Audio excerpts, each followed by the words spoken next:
Welcome to TFC Talks, the podcast about mental health with clinicians where we get an opportunity to talk to you a little bit about how to change mental health. Today, we're going to take a deep dive into the realm of mental health and explore the power of joy amidst life's challenges.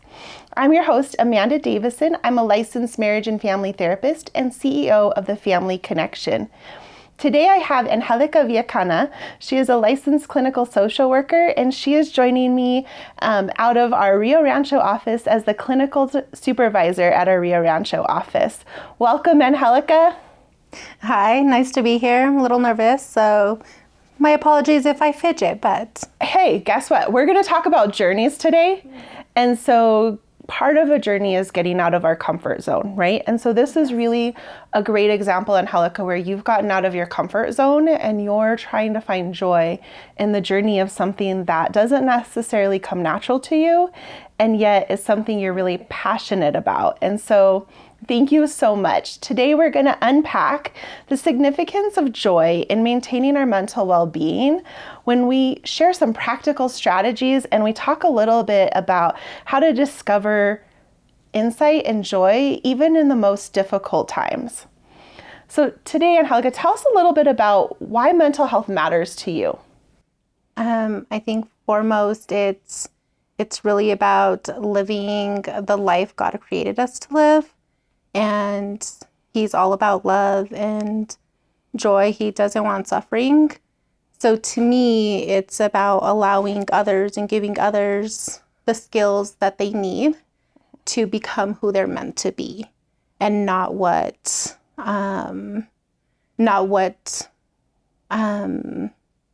external situations have kind of led them to.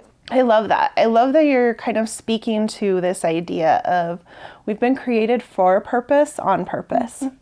Absolutely. Right? And part of that being created for a purpose and on purpose is that there's joy and abundance and purpose in what we're doing. And oftentimes, even in the most difficult circumstances, we can look back and see how we either grew through what we went through, or we developed skills, whether that was resiliency or boundaries or so many other therapy words that we could possibly use here today. But I think that a lot of that piece in the mental health is also, I know that you have such a deep passion for people not being defined by the experiences that they've gone through or maybe have been placed on them. Absolutely. I even have in my office, it's a quote, and I totally might say it wrong, but it's basically stating that scars do not dictate who we are. Mm-hmm. They just tell us where we've come from. And that's pretty much it. I think sometimes how society is, sometimes we get caught and stuck in what has happened to us, and we unintentionally allow that to define us. I love that you bring up scars, right? And how we unintentionally let those define us, because scars imply that there's been some kind of hurt. Yes. Right? There's been some kind of trauma, damage, hurt. And so sometimes in the middle of the hurt, it's really hard to find joy. And we can oftentimes think that a scar and a joy wouldn't go hand in hand together. And yet, I know through our talks together that oftentimes they do. So how would you and how have you through life had scars that have come up and been able to find joy in that personally? And then how do you walk through that professionally with other people who are in similar situations where the scar is, it's real, it's painful, it stings, right? And yet it's calling for some kind of joy.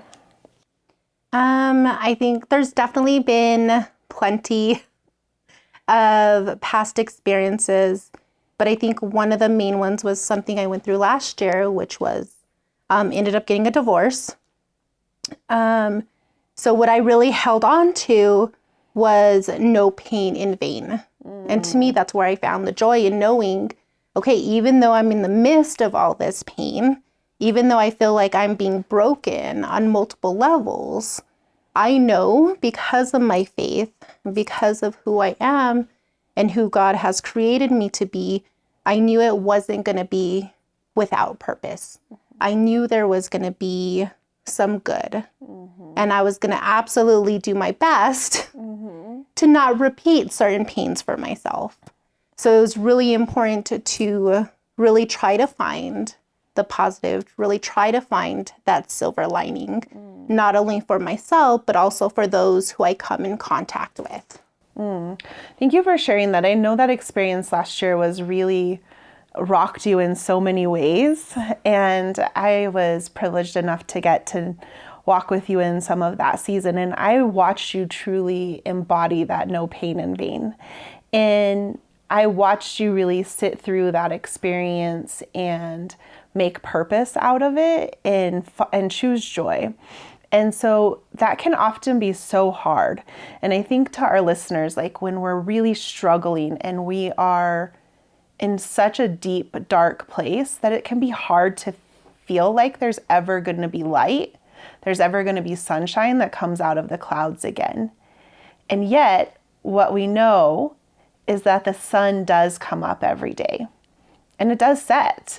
And sometimes it can be hard to see it, but it actually is there. And so a couple of things that you said in there that brought that to me was, one is just that you held on to your faith. And even when you couldn't see it, your faith helped kind of get you through. Yes. So one of my, a lighthouse is very much a part of my mission. So it's also one of those things where instead of me being the lighthouse, I really allowed God in the midst of the crazy storm. It was really allowing Him to guide me. So I think that was huge. It's really, when you can't see, it's really allowing on a higher power. For me, it's my faith. Others, it's Mother Earth. It's there's so many other different things that individuals can really call on to help give them that strength. And for me, it just happened to be my faith and allowing to really follow and be faithful in knowing that my heart and my intentions are pure. And with that, I knew things were going to be okay. It may not be okay in the way I initially envisioned, but in life, there's so many different paths to the ultimate outcome. So I knew this was just going to be a different path I was going to take, and the journey was going to look different. But I knew ultimately, with my faith, that God had something better, and I really drew on that. So I think there were a couple things I just want to highlight. There's so much wisdom in what you said. One of the things that you really brought out was you anchored in to something higher, right? Into purpose, into, for you, faith. And you mentioned for other people that might be Mother Earth, it might be Buddha, it might be whatever that is for somebody else that helps them anchor into a greater purpose. The other thing I heard you say is you kind of anchored in and you acknowledged that the moment was hard. Yes. Right? And I think sometimes when we have scars, it can be really easy for us to want to ignore them or to pretend like it's not going on. And what I heard you say is, in part of choosing joy was acknowledging that you were in a season of pain. Yes, absolutely. I think I love to speak in analogies and metaphors. And to me, it is like if I were out in the wilderness and I got wounded, if I either neglected it, didn't care for it or tend to it or pushed forward, then that can create bigger problems for me.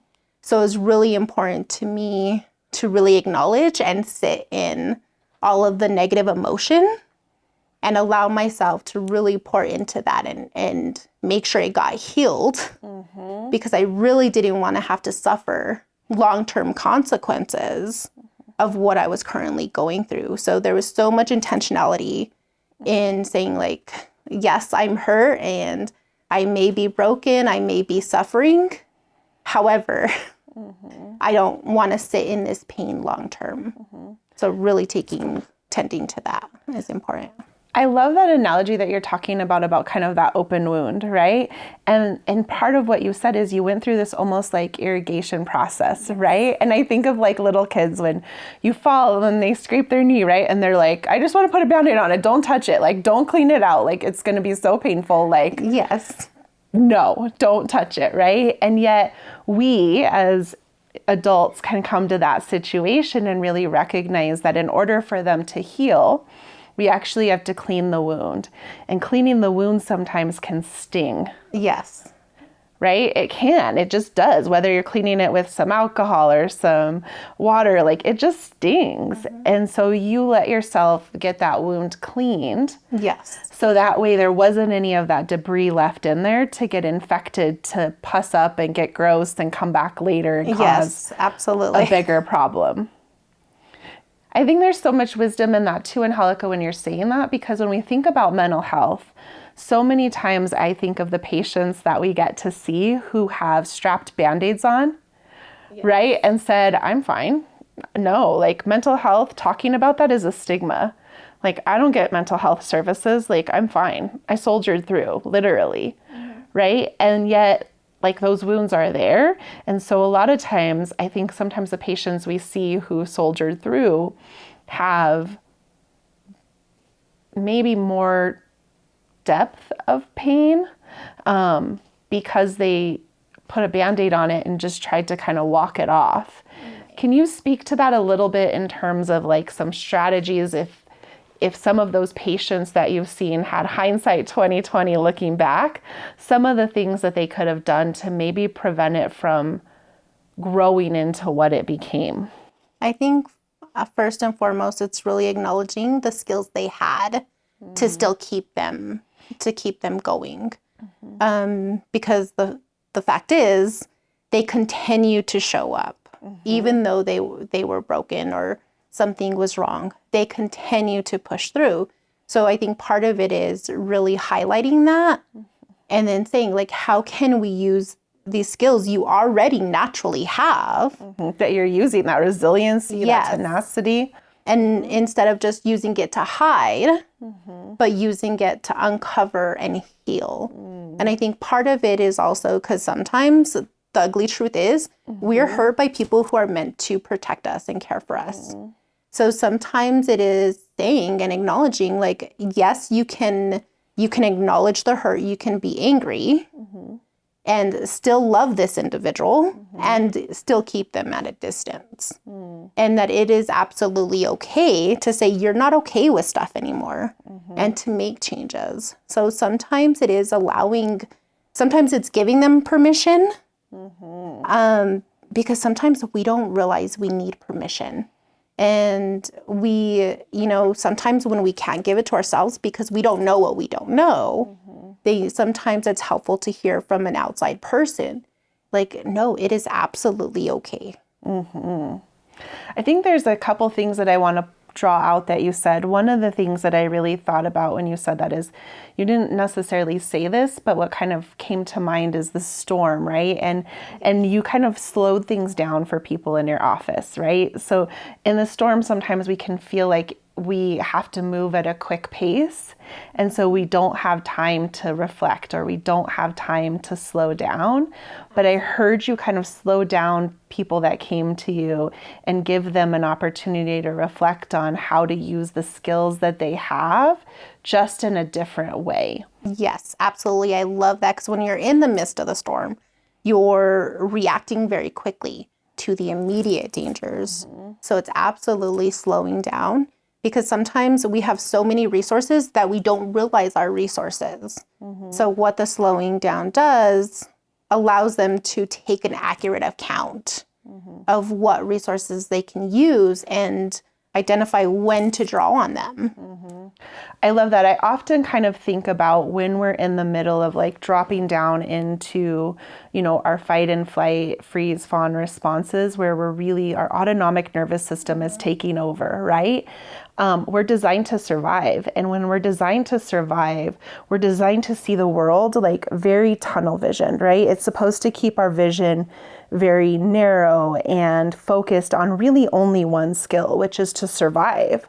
And what I hear us talking about is that as we encourage people to slow down, what we're doing is we're asking them to come up into that middle brain where they're no longer activated by their autonomic nervous system.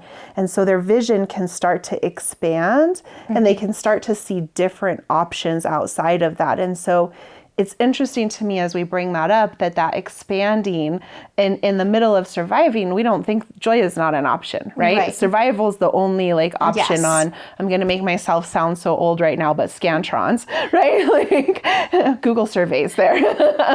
I'll be more relevant, but it's the only option, right? But when we can move up by regulating our nervous system, what we can do then is start to expand our options where joy becomes a possibility. Yes. I think people, I think you're absolutely right. When we're in that state, it's like we're literally in a corner. As we pull them back, they're able to see, and they're able to see, wait, I can see the silver lining, and it's not going to hurt me. I can experience that, and it's not going to hurt me. Right. And I think that's sometimes another piece to kind of bring up is that when we've been hurt, it can be so intentional to feel like we're always going to be hurt and we're never going to heal. And yet there's a piece of kind of recognizing when has the hurt stopped and how do we make changes to kind of do something different. And I think part of that is absolutely seeking help, making sure you are surrounding yourself by individuals who are not going to just highlight and live in the hurt with you. Yes, we absolutely want support. We want that encouragement. Sometimes it is a friend coming over and them sitting with you, not even talking and allowing you to cry. However, you also want that support to say, let's get out of the house. Let's make dinner. You know what? You haven't got dressed up. Let's get you all dressed up. Even if we're not going anywhere. It's important to have those people who are going to lovingly, supportingly nudge you and not push you to where you're going to fall, but really sometimes it's a walking alongside you. Like, I'm going to stay here, but we're going to make some type of movement. Yeah, so some of the strategies I think of, like, I hear you saying, and finding joy in the middle of those storms is finding your anchors, right? Whether that's higher power, really slowing down the pace of things.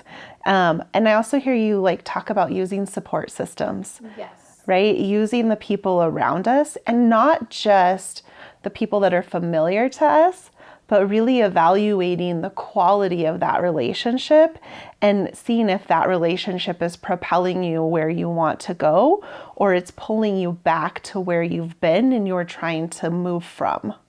Absolutely.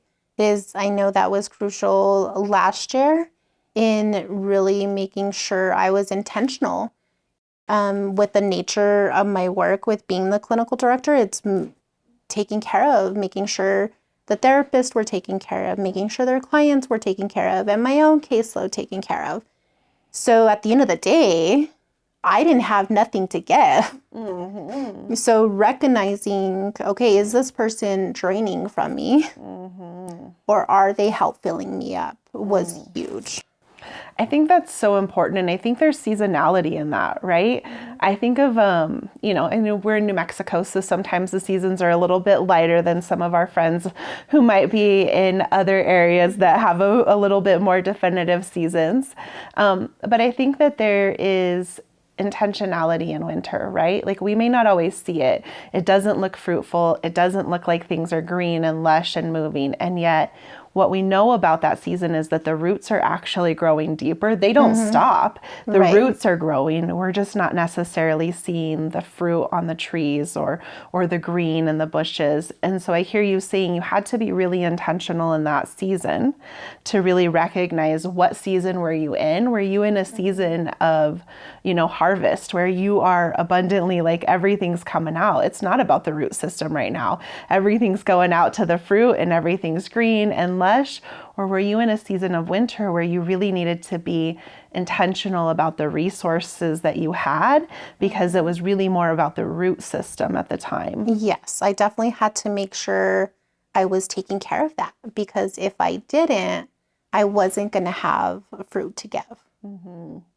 And that is absolutely, that's why I got into the field, is to continue the ripple effect, continue the healing, and working one individual at a time, because that individual was then gonna impact the lives they touched. So I had to really make sure I was extremely intentional with leaning into my faith, utilizing my support to make sure my internal root system was continuing to grow and heal and be able to thrive and give. And I also love that you're bringing up this idea of like seeking outside services, right? We get the privilege of sitting with people who share with us some of their deepest, most intimate struggles, and we get to see them in their rawest, most vulnerable states. And I hear you also saying how important it is for seeking out that professional help. Mm-hmm. Absolutely. Like, just because I've been in the field since 2009, I knew I didn't want to take my pain in vain, and I knew I did not want to live with any regret. So part of that, I needed somebody else to help me, hold me accountable to what I was longing for and what I ultimately needed. And I went and got a therapist, and I was like, look, this is my goal. This is what I would like. I have no clue at that time when I started services. I had no clue what was going to happen in my marriage. I knew I was going through a lot of emotional and mental abuse from that. And I ultimately let him know about my faith and that I wanted to do what God wanted me to do. And I really wanted to listen to him and not have any regret. Mm-hmm. That if my marriage ended, I was going to be completely free. There was no coming back. So with that, I sought services, and I made sure this individual could hold me accountable. I didn't want him to treat me like another professional. Mm-hmm. I was very intentional in sitting in that seat and being the client. Mm-hmm. I hear also how, like, you know, as you're sharing with the audience, and I remember this season for you, you entered that storm really not knowing what the outcome of that storm was and embracing it day by day. And so many of those things require discipline and tenacity. How, in the middle of like everything feeling like it was falling apart, how did you sneak away joyful moments? Surrendering daily. Also telling myself, like, yes, I may be hurt right now, but there's still other parts of me that were thriving. My whole body was not scarred. And really making sure, like, okay, my ex-husband at the time, he's taking this from me and creating this storm in me. I refused to let it take over more. And it was like, okay, how can I be in the moment when I'm with my staff, when I'm with friends or visiting family? How can I really be in the moment? And I'll even allow that to also heal. Being in the moment sounds easy, but it's actually really so hard. It's one of those things that sounds simple, but is really, really challenging. How would you tell people, like, this is how you be in the moment? Because sometimes I think we say that, like, be in the moment, and then we all kind of smile and nod at each other, like, yeah, totally doing it right now. How do you do it? It definitely took intentionality, especially being in the pain I was feeling at that time. It really took me slowing down, really grounding myself, and also wanting to honor the people I'm around. Because for me, they did not deserve something less than me. They deserve to be respected. They deserve to be cared for.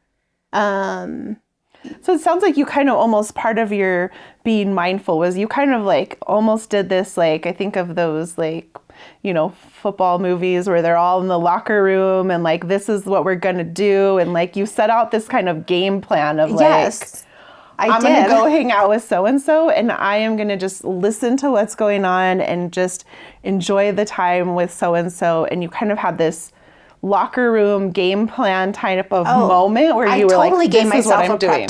Totally gave myself. So you set out the expectation, you pep talked yourself up through it. And I also allowed myself, if something came up, I also allowed myself to feel it. I allowed myself to show that emotion to the person I was with. And sometimes I apologized because I felt like I was being like a downer. And then other times it was like, no, there is no need for me to apologize. This individual absolutely knows what I am going through. And I am in a safe place to where I can just break down if needed. So I think that was part of it. It was really being intentional into not feeling like I had to take care of everything like I've had in my past. So you really kind of entered in a lot of those spaces with a lot of intentionality. Absolutely. Yeah. One of the things that I do, and it's something I had learned in something called PQ. I think it's positive intelligence. I always remember acronyms, but never the things for it, is sometimes it's been hard for me to be present in the moment. And so if you're okay, would you be willing to do a silly activity with me for our viewers, just to kind of walk through like what it looks like? Sure. So one of the things that's been really helpful for me is just to take a minute. And so just to kind of close your eyes, allow yourself to kind of just get into a comfortable space. Take a deep breath in and exhale. Another deep breath in, just allowing your lungs to fill all the way full. Hold that breath for a second and exhale just as slow as you did when you inhaled. Now what I want you to do is just rub 2 fingers together. And as you rub the 2 fingers together, I just want you to notice, what does the temperature of your hand feel like? Is it hot? Is it cold? As you rub your fingers together, what is the pace of that rub? Is it slow? Is it fast? Would it make you feel more comfortable if you slowed it down? How does it feel to speed it up? And as you continue to rub your fingertips together, just feeling the ridges of each one of your unique fingerprints, knowing no one has the fingerprints that you have. No one was created like you were created. And letting that truth just kind of sink in and anchor you into this moment. And as you focus on your breath, inhaling one more time deep in and out, picture just taking a snapshot, screenshotting this moment for you to remind you where you're at, just right here, right now, in this moment. And Helika, thank you for joining in with me. How did that feel for you in kind of like anchoring into something in a mindfulness moment? I know you do this stuff with your patients all the time. How does it feel on the other end? Definitely relaxing, definitely interesting in recognizing the difference between the temperature of my upper arm and my hand. Right. And it's like, oh yeah, you were nervous. That's why. There's a little precipitation there, right? Like And then definitely just the concentration of my breathing and slowing as I either went faster or slower. So I the reason I like this skill among many others that we were talking about is I like to leave our listeners with something that they can kind of take away in a moment, but it makes me think of the fact that you can be doing this at any given time. Yes. And nobody knows. Because we have to breathe. If you don't breathe, that's game over. That's a problem. Absolutely. Right? And bringing your fingertips together and bringing that intentionality allows that to happen. And I think that there's also like a joyful silliness of like, oh yeah, my fingers do have ridges. I didn't even know that. What does that look like? And so it's kind of an example for me too of creating a joyful moment in the middle of a stressful meeting, a stressful session, in the middle of a crazy storm. And so you also spoke in your story a lot about the experience and how you gave yourself permission, right? You didn't allow yourself to get stuck in guilt or stuck in feelings that didn't serve you. Can you speak to, like, again, how did you choose joy when I'm sure everything in you wanted to choose other feelings? So it's definitely a lot of lived experience and what I know about the body. Like I said, I've definitely experienced guilt and shame before, and different types of heartache and pain. So it was really that reminder of like, I don't want to feel that again. I don't want to prolong my own agony. And I also know, like, I also don't want to create other issues. When you hold on to anger, when you hold on to resentment, when you hold on to this stuff, it can increase any current. It can absolutely exacerbate any current medical issues.